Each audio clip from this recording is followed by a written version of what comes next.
the seaside, Mr. Vigo. Did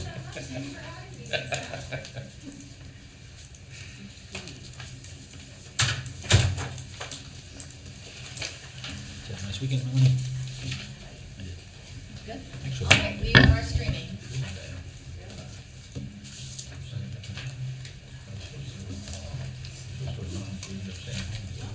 Is it Guess is the one we use, right? Or is it Guess?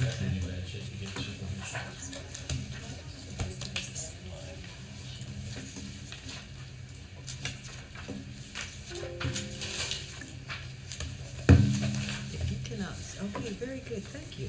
I appreciate that you did that without me having to write all that stuff down.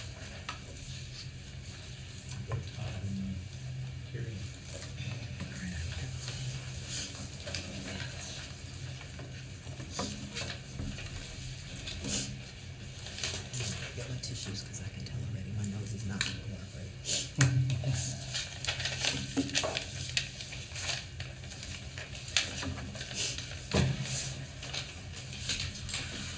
We're ready whenever you guys wanna call to order.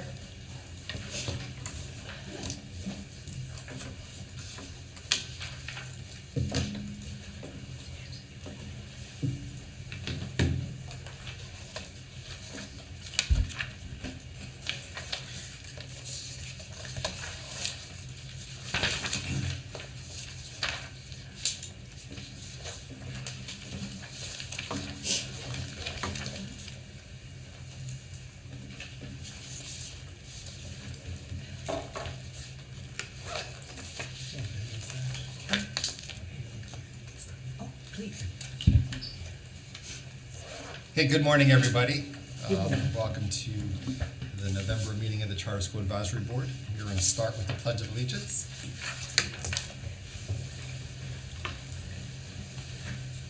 I pledge allegiance to the flag of the United States of America and to the republic for which it stands, one nation, under God, indivisible, with liberty and justice for all.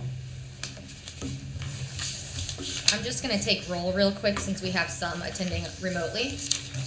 Terry Stoops, Here. thank you. John Eldridge, Here. Bruce Bren, Here. Rita Hare, Here. Lynn Kroger, Here. Hilda Parlay, Present. Shelley Bowler, Here. Cheryl Turner, Here. Todd Godby, Here. and Eric Sanchez. And I think Eric is absent today, so, but we have a quorum, so we are good to go. Okay, the mission statement of the Charter School Advisory Board. The Charter School Advisory Board works to ensure the existence of high-quality charter schools in North Carolina. Our ethics statement. Board members are reminded that it is our duty to avoid conflicts of interest and the appearance of conflicts of interest as we handle the work of the Advisory Board. Does any member of the Advisory Board know of any conflict of interest or any appearance of conflict with respect to any matters coming before us at this meeting? Madam Chair, I will recuse from Aristotle Preparatory Academy. Okay, if so, please state them for the record. If during the course of the meeting you become aware of an actual or apparent conflict of interest, please bring the matter to the attention of the chair. It will then be your duty to abstain from participating in discussion on the matter and from voting on the matter. We need to approve, and we can use one motion for this. We need to approve the November meeting agenda, the revised minutes from September, which was a change in one vote that was needed to be corrected, and the approval of the October minutes. Does anybody have any changes to the minutes that they know about? And if I could get a motion to approve the November meeting agenda, the revised September minutes, and the October minutes. This is Bruce Friend. I'll make a motion that we approve both meeting minutes And the agenda. and the agenda. I'll second that. It's been properly moved and seconded. All in favor? Aye. Aye. Any opposed? Aye. Awesome. Okay, Right. we're ready to move on to the amendments. Ms. Becerra.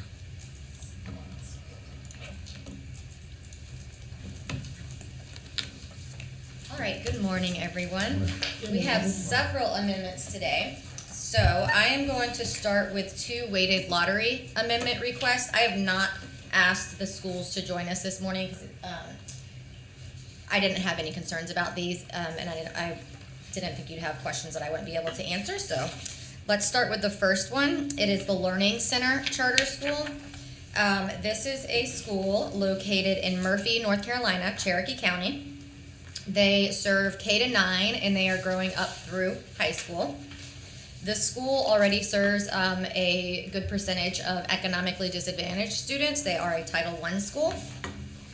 They are also, I believe, yes, they're a CEP school. So all students, regardless of economic background, receive breakfast and lunch at the school. Currently, they serve approximately 43.09% economically disadvantaged students. They have set a goal of reaching over 50%, 53% in the 2025 year, and you will see in their documentation that they have a kind of a goal each year to increase that percentage. They are an NC Access school. They are a high-performing school. They have no compliance issues. They provide bus transportation, including to the far-reaching county areas of Cherokee, Clay, and Graham counties. They have some great programming, including a parent and community together group, which is a way to bring the community and the parents together around the school. They do some outdoor education, a gardening program, things like that. They have plans to increase their marketing and recruitment to continue recruiting students that would fall as under that economically disadvantaged subgroup. They will continue to provide bus transportation and expand it as needed to reach kids in those far rural counties. They're CEP, so they will continue their free and reduced lunch program, or free breakfast and lunch program. They are also an NC Access school, and they are working with Open Way Learning and Leaders Building Leaders for professional development. They provide financial support for students, including uniform, supplies, etc. And they have a social and emotional learning program throughout the entire school. So they've worked with our office to craft their admissions and weighted lottery program, and I'm happy to answer any questions that you might have about the school. I have a question, and it's just a clarification. I wasn't really sure I understood. When they listed their priorities for who has priority in the lotteries, they did staff, they did siblings, the opportunities, people who were returning within 2 years, and then they said multiple children families before general. And what I wasn't sure about was, do they take family? Is there a separate lottery for families before they do general, or do they just allow families to be in the general and you pull the whole family? I wasn't sure which of those two things it was. They do, so they do the preference, the staff preference and the sibling preference kids, and then those multiple birth siblings will be in the general lottery. It is in the general, Yeah. okay. Because I just thought if the families go first before you go to general, if you only have one kid, they only have 204 kids, you'd never get in. Right, yeah. Okay.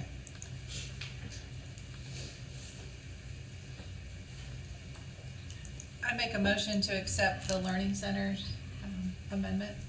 I second that, Hilda Purley. It's been properly moved and seconded.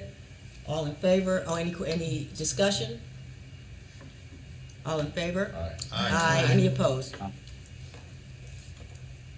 right. Okay, Carolina Charter Academy, yep. So we have one more weighted lottery.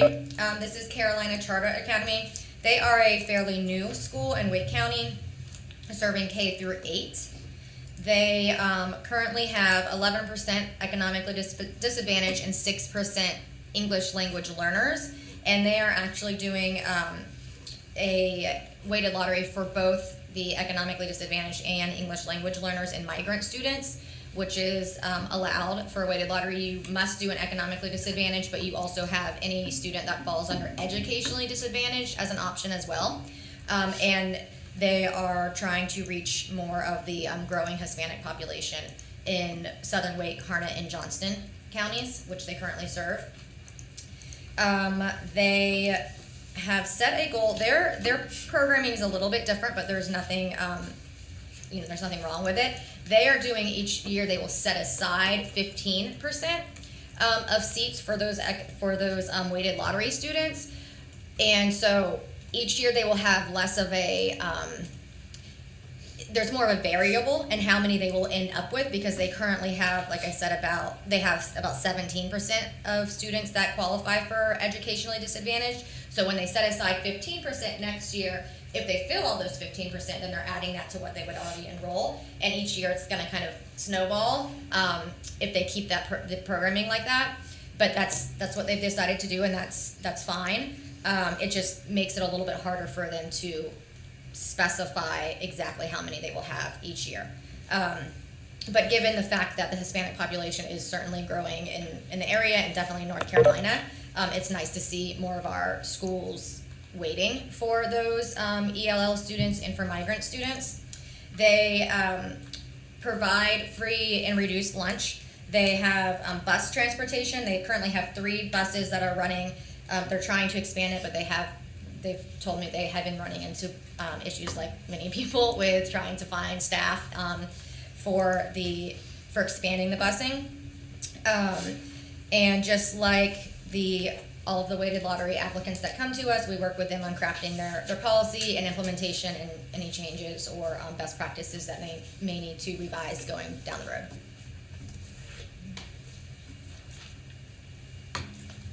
Any questions?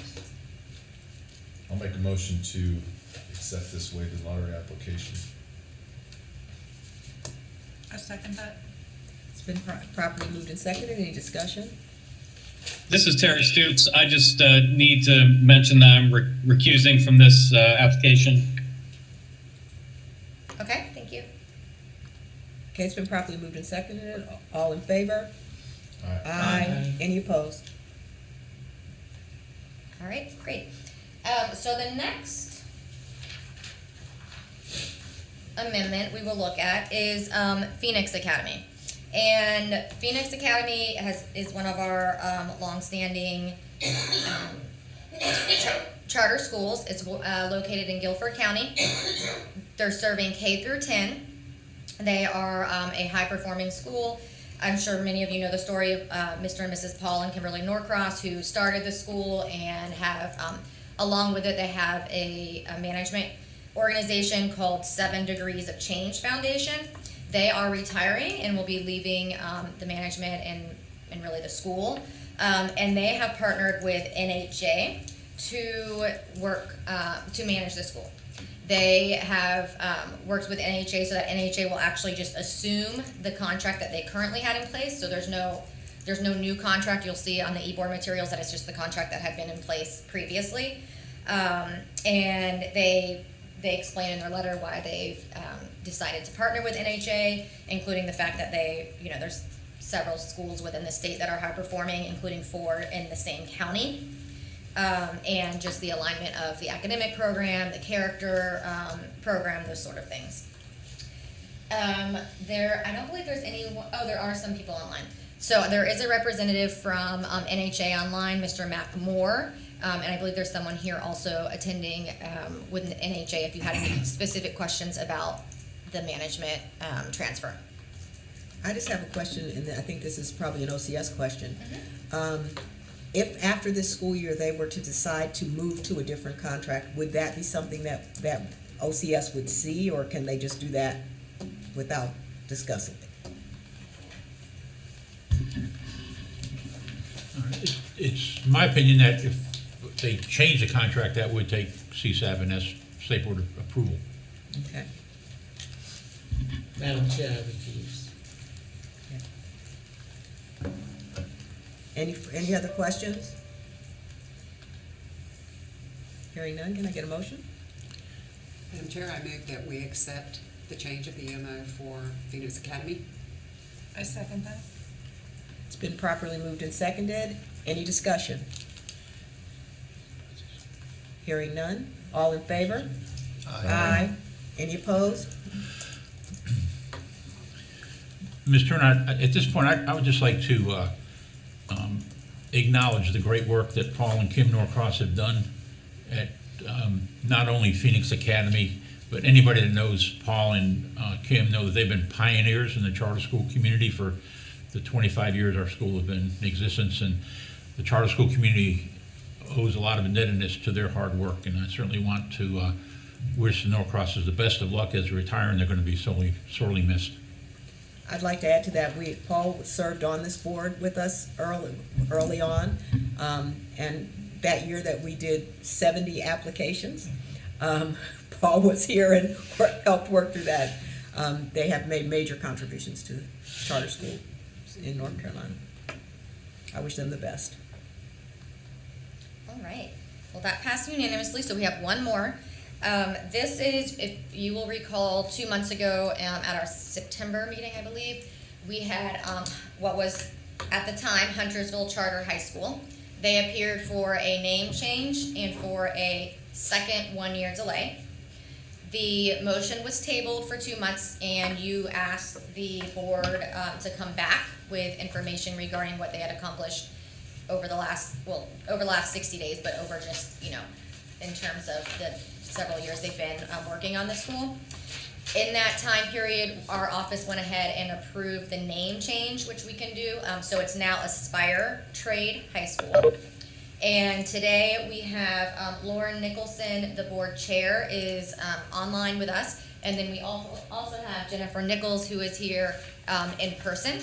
And you will see on eBoard that I had posted all of the original documentation, but there was a bunch of supplemental documentation that they provided based on your request in terms of the construction timeline and the marketing and the different things that they have accomplished and what they have remaining to do.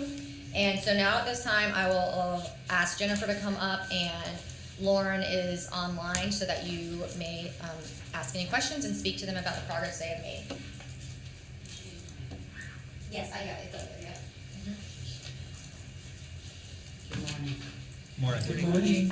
Thank you for allowing us to come back. I'm going to apologize in advance. I've had an upper respiratory infection, but it's not COVID. I've had 3 tests, I know. So, but we appreciate, and Lauren and I both appreciate you allowing us to come.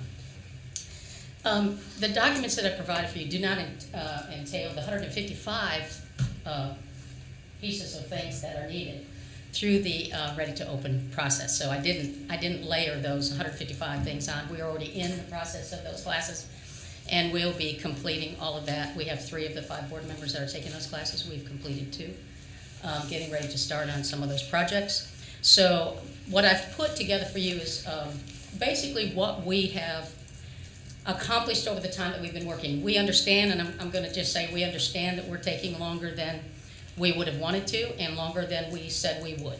So we understand that. I'm going to acknowledge that.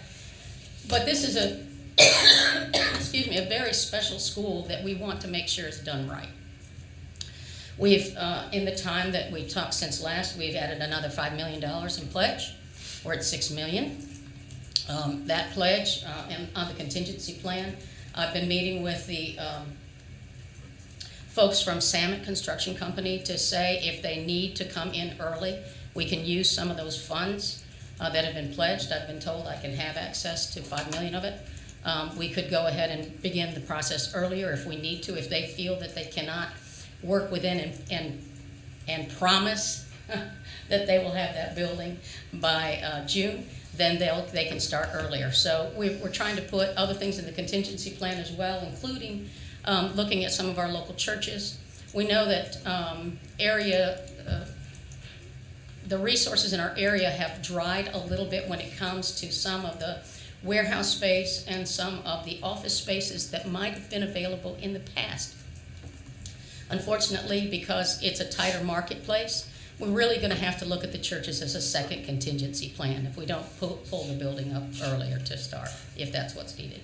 So we have several churches that we're talking to. We have not identified which one, but I wanted you to know that we have worked really hard on the contingency plan as well as enrollment and marketing and those things that we talked about. There were many things that were done before we met with you last time that I know you were not aware of because you didn't have documentation. So I'm hoping that some of the materials might have alleviated some of the concerns in some of the areas. But I am open to questions about some of the areas that I know that you wanted to address this morning. Lauren, would you like to say something before we entertain questions? No, you've covered the majority of it, Jennifer. Let's see what questions are. All right, thank you. Any questions? I would like to comment that I was really pleased to see that you have 220 interests and names and phone numbers, and it's hard for somebody to commit at this point that in 23 I want to send my kid to your school, but that they were willing to provide you with that much information suggests that they are at least really considering it. One of the things that we decided to do was do an ongoing Facebook campaign, and we're getting about 6 interest forms a week through that campaign. So we're real excited about that because it's another way of getting out there.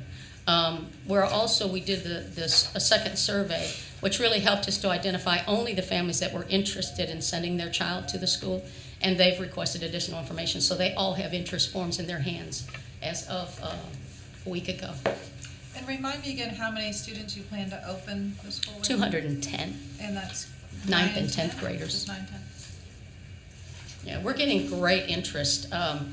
It's been fun to do the in-person meetings. Finally, for the first time, I got a chance to meet with some middle schoolers from the Latino community.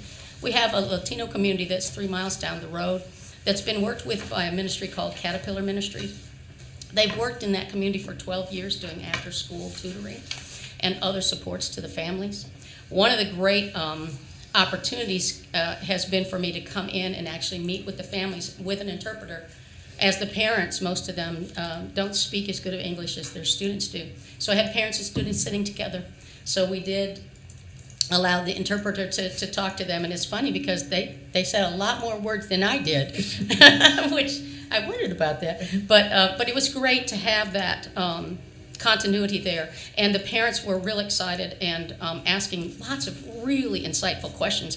But the most fun was when I got a chance to talk only with the students, and they told me exactly what they were interested in, and it was really good. We're going to continue doing those meetings, as well as the churches that are on our list are also churches that we're going to start meetings with them, with their congregants and the communities that they serve outside of their congregation, the ones that they actually do ministry to in the neighborhoods. So up and down Beatties Ford Road, which is where we are, we're on the northern side, the southern side. There's lots of great churches that we're already in communication with and getting ready to have meetings there. And they're very excited about this program. So it's been really wonderful to be able to meet with folks. I have a meeting next Monday night also with some families from the Ada Jenkins Center. It was the first time that they could get their families together.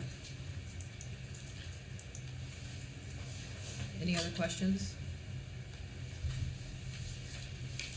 Well, I have to say that the information that you provided made me feel a lot better about this. Thank you.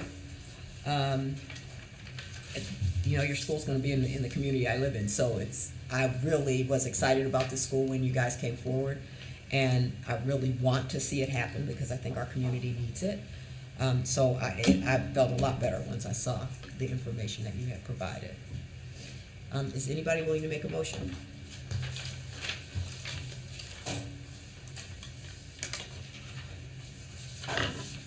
I'll make a motion that we accept the request for a 2-year delay. I'll second that. I guess do we need to add the name change in there? We don't. Name change's already done. Approved. It's already done. All right. It's been properly moved and seconded. Any discussion? The only thing I would just like to mention is, yes, I'm impressed as well with the additional information you provided, but I would strongly recommend taking this time and really getting the students interested. Even with your list of over 220 applicants, there's only about 15 or 20 that are actually eligible grade-wise to attend. So I think just make sure you keep pushing that, because that's your key to opening. It doesn't matter if you have a beautiful building. It's not about the building, it's about the students. And having those students in the door is the most important piece. I think that we'll make great progress going forward. We just haven't been able to have the face-to-face meetings that I think are critical in some of our communities. But we are doing that now, which is great. I appreciate that. We will push hard. Any other discussion? No, just a comment that, this is probably it, so let's get it done in 2023. Oh, yes, we know. I know We I'm understand. stating We the understand the obvious. position we're in. We really do. But it's really important to us that this be the school that we can really see as the start of something more. And so we're just trying to be so cautious and careful. But we appreciate it, and I appreciate your willingness to move us forward. All in favor? Aye. Do we need to take a roll call vote on this one? I should, just to make sure. Okay. All right, Terry Stoops. Aye. All right, John Eldridge, Aye.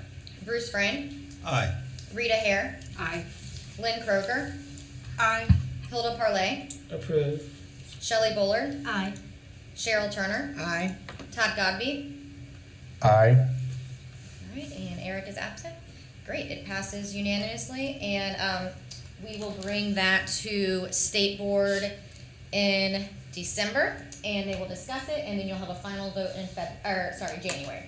Okay, and we'll keep you updated. All right, we are good with the amendments, and now let me see. Yes, I see Dr. Baldwin. So we can go, if you'd like to, we can go straight into our first presentation from schools. Can we take a 5 minute? Yeah, let's take a 5 minute. All right, anyone listening, we're gonna take a 5-minute break.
right, you should be back on. Dr. Baldwin, are you ready? Yes, ma'am. All right, so this is Global Scholars Academy, and this is another one of our school presentations.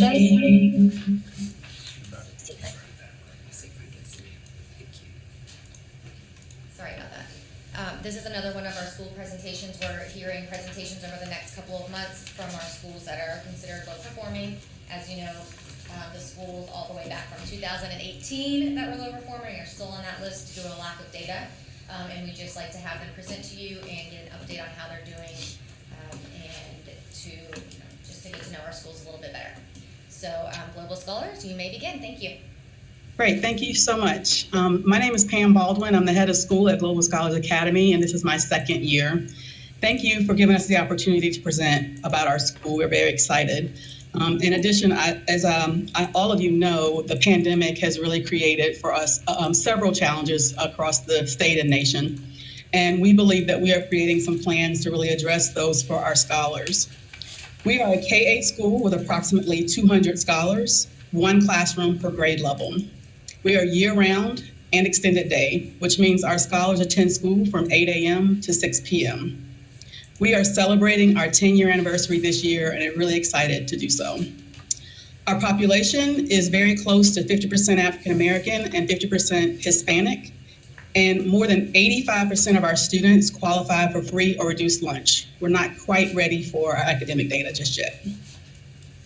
15% of our students are identified as EC, and 26% of our students are identified as English language learners. And greater than 25% of our scholars have been referred to some type of therapy service for social and emotional needs and or behavioral needs. Global Scholars Academy's goal is to deliver engaging lessons through a project-based STEAM model to some of Durham's most vulnerable scholars.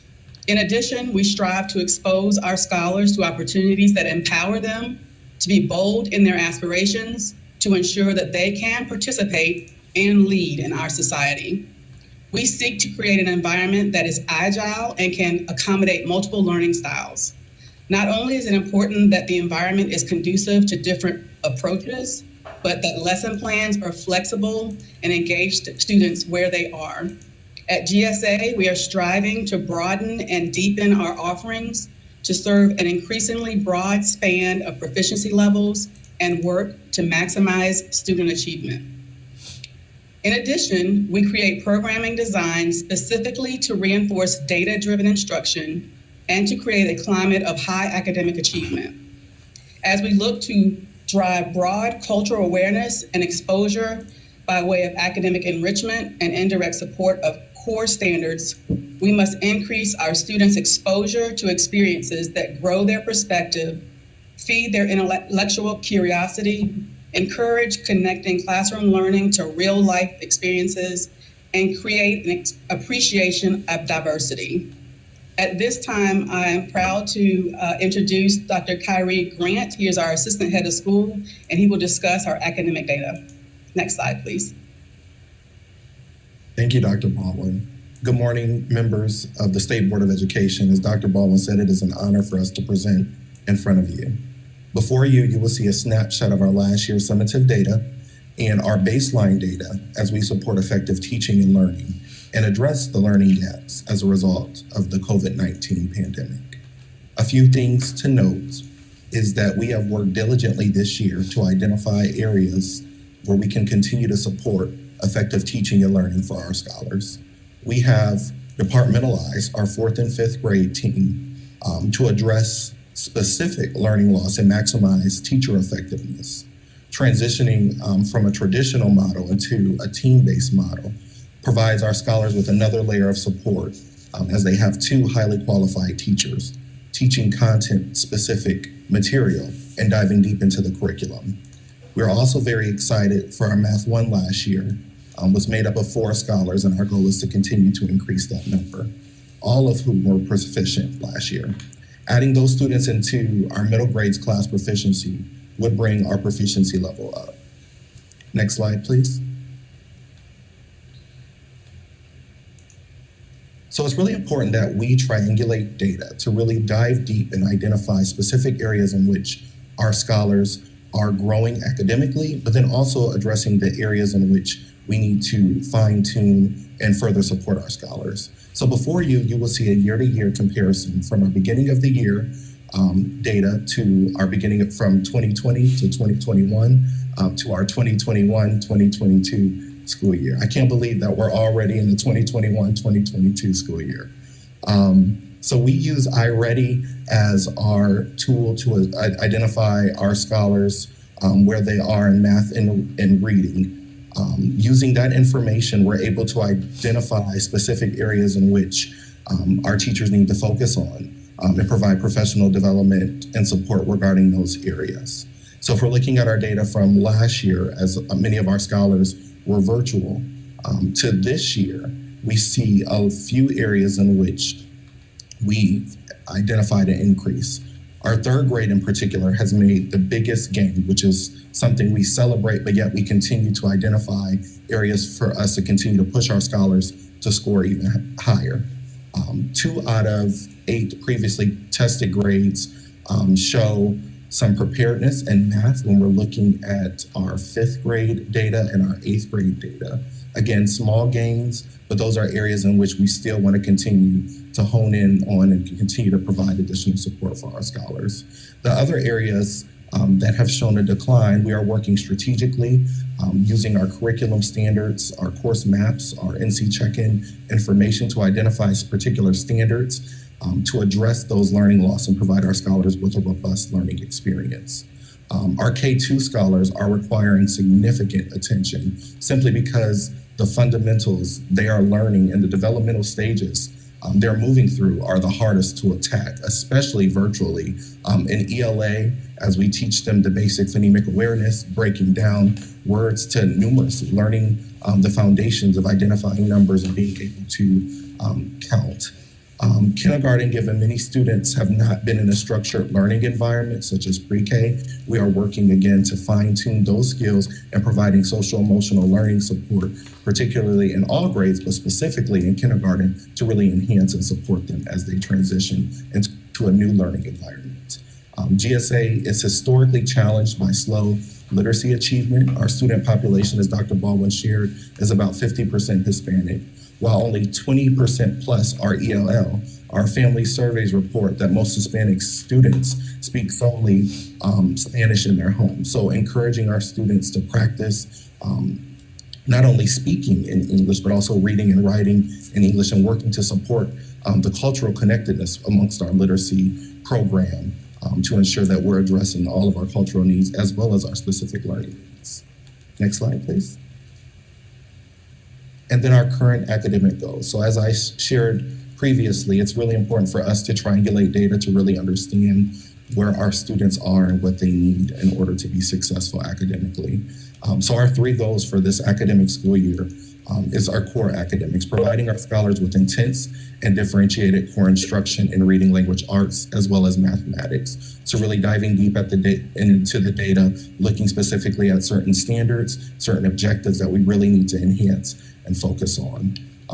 Number 2 is social and emotional learning.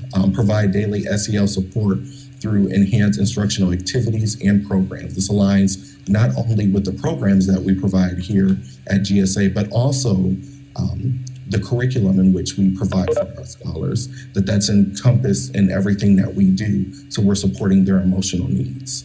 And then finally, family engagement. We know that COVID has impacted a lot of our families and has shifted our way of thinking and reimagining how we engage with our families, but it is our priority to continue to focus on enhancing engagement and creating that caring environment. So we're going to continue to support ongoing addressing the ongoing impact of COVID and other non-academic stressors our families are facing by providing them with some robust opportunities to learn new skills, learn new ways of supporting their scholars at home, but then also being a part of our learning community. Next, I'm going to turn it back over to Dr. Baldwin with some additional information. So as you all know, the pandemic has been a challenge for K-12 education and education in general. There are some items that we identified as challenges, some of which are challenges prior to the pandemic, and some, because of the pandemic, have created additional challenges. Recruiting and retaining highly qualified staff is always something that we found as a challenge. And because of the pandemic, we found some additional challenges related to what highly qualified really is. And so do we have staff who have background in trauma, for example? Do we have staff who really understand the whole child? And if not, can we find the right people to support our scholars? Providing the appropriate support and professional development for those professionals, as well as making sure that we have the correct professionals, the correct personnel to support the scholars' needs. For example, we added last year, a full-time nurse to our staff. We did not have previously, but found that we really needed a student services department that had not only school counselors, but school counselors, social workers, and a nurse. In addition, we are seeing the impact of COVID in learning gaps. Just think about our current third graders. They have not been or were not in a traditional setting until this year since the first grade. And so as you know, the challenge in third grade has always been one of the increased rigor and the first time that scholars take an EOG. Imagine if you were in first grade virtually and then all of a sudden someone's telling you have to take a standardized test at the end of the first year you've been back into the building. And so we know that that's a challenge. As Dr. Grant mentioned, our kindergartners, we've seen a very different transition. Many of them did not have an opportunity to participate in a structured daycare or pre-K opportunity due to the pandemic. And so they have been at home with parents and grandparents, doing the best they can to support them, but understanding that virtually as they transition our kindergartners from last year to first grade, teaching them how to read online has been extremely difficult. We also want to address the social and emotional needs of our scholars, specifically trauma-informed practices. As you know, we have lots of different proficiency levels in our classrooms, and I think the pandemic has really created even a broader stretch for those scholars. Thinking about scholars that have been in virtual learning, the impact not only in the classroom, but also outside of the classroom. And some of our scholars across the state and our building as well have experienced the death of a primary or secondary caregiver, food insecurity, and joblessness. Parent engagement, in some cases, we had an increase in online opportunities because we were able to bring our families on to Zoom to participate in some of our family engagement opportunities. But in many cases, the attendance was low due to technology and internet shortages. Our school board chair likes to talk about narrowing the ring. What that means for us is making sure that we're trying to decrease the number of conflicting signals that may come from home.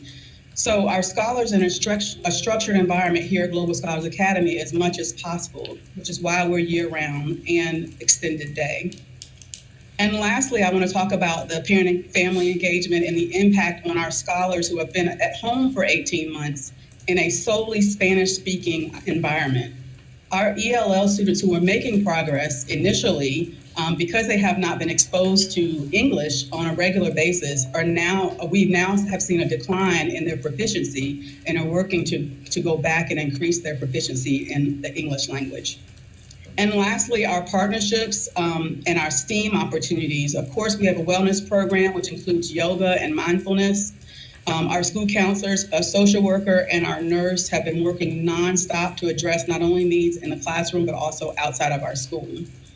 And we have established a STEAM lab and makerspace to allow our scholars to have an opportunity to work on creativity, imagination, and really to have an opportunity to just work together collaboratively. What we lost during the virtual learning, although we could do some of this on Zoom, is the collaboration and the social environment for our scholars. And so we really want to give the scholars an opportunity while they're on campus to work together. And we know that social distancing and masking has made that a challenge as well, but we know how important it is for our scholars to work together. Last slide, please. And what do we have to celebrate? We have a lot to celebrate at Global Scholars Academy. Our enrollment has been steady and has increased this year. We've implemented training in SIOP. We've also adopted a new curriculum, the EL curriculum for our ELA core subject. We've had PBL training with NC State. We have a partnership with the NC State Park Scholars as well as the NC State Engineering Department. We celebrate diversity in everything we do in our core subjects as well as our elective subjects. And as Dr. Grant has mentioned, we've added high school courses for our middle schoolers. Math 1 last year, and this year they have an opportunity to take Math 1 as well as Spanish 1. We have a partnership with Participate to have a Spanish 1 teacher on campus. And we have really looked at our scheduling to begin some looping opportunities, as Dr. Grant has mentioned, and for first and second grade, departmentalizing fourth and fifth grade, and really using specific flexible grouping opportunities for the K-2 band to address some of the challenges we mentioned earlier in our learning gaps for those kindergarten students who have not been in structured environments, and some of our first and second grade students who have only really experienced virtual learning. More than 50% of our scholars last year went off to an early college, private school, or other unique opportunities for their secondary work, which we're very excited about. And lastly, we're working really hard to create flexible spaces in our common area as well as our classrooms to increase the opportunities for our scholars to have, as I mentioned before, collaboration with each other, with our faculty and staff. At this time, we're very happy to answer any questions that you have, and we are really pleased that we had an opportunity to present what's happening at Global Scholars Academy. Thank you. Thank you. Does anybody have any questions? I have a question. I believe she mentioned that they're 10 years old, and I want to know if they have any other Hispanic teachers other than the one that would teach Spanish. Do we have any? Oh, yes, we do. Did you say Hispanic? Yes. Yes, yeah, we're very proud this year that we're able to increase our population. We're really trying to get, of course, our population of staff to match our population of scholars, and we were able to double the number of Hispanic faculty members we have on campus to include some teachers and bilingual staff. It's one of our initiatives. Excuse me. And how many do you have? What's the number? I will get you that number in just a second. All right, thanks. And I'd like to know what their strategy is to recruit and attract high-quality teachers.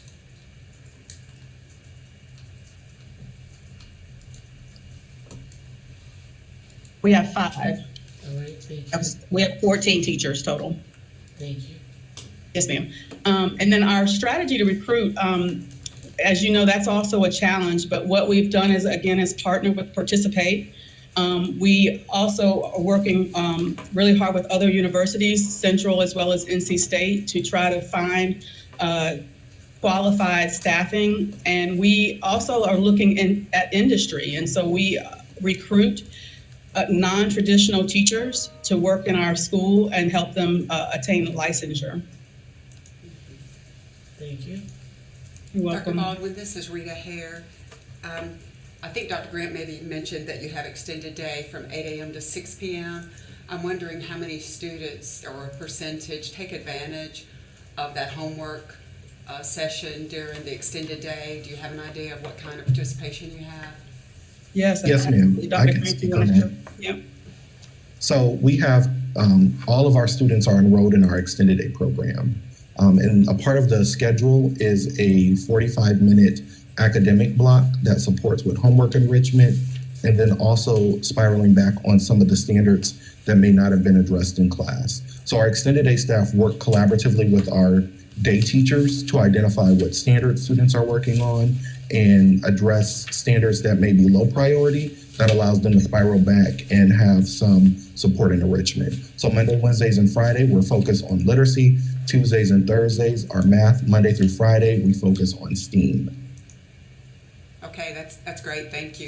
I'm excited about your STEAM lab and your makerspace. I think those are wonderful activities for the students.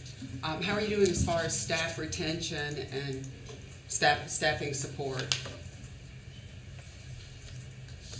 So staff retention has been a challenge.